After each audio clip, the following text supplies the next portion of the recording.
This is an R tutorial. Got 2 minutes? Learn some statistical programming in R. It's easy, free, and fun. This tutorial, how to run your first regression in R, assuming you know some fancy statistics. So if I haven't tried my hardest to minimize prerequisites for these video tutorials, my name isn't Anthony. Hold on, let me check my birth certificate. Russell. Okay, yes, my name is still indeed Anthony. So for the most part, these tutorials are designed for anyone who did pretty well in high school mathematics.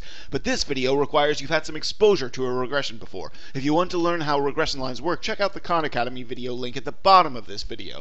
If you've already sort of understand regression, let's get started running a regression in R. Let's load the mtcars dataset. mtcars looks like this. Alright, first time for our regression, we'll use the linear model function, LM. The linear model function requires two parameters, a formula and a dataset. How about we run a regression that shows the relationship between weight, horsepower, and miles per gallon? So looking at the column names from the mtcars data frame over there, my formula will have to be miles per gallon, that's mpg, squiggly, HP, horsepower, plus WT, weight. My second parameter is the actual data set that I want to use, mtcars. And there's my result. So as the weight and horsepower go down, the miles per gallon goes up. Wow.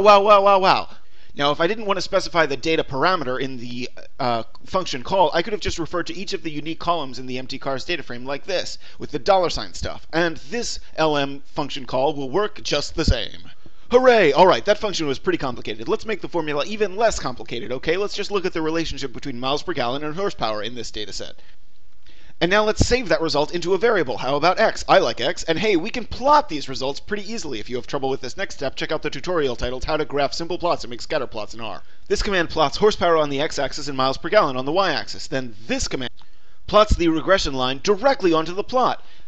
And not only have we performed a couple of sweet linear regressions, but now we've got a fancy plot to show all our friends. Note to you single people out there, these graphics are a great conversation starter on first date. This has been a work of art.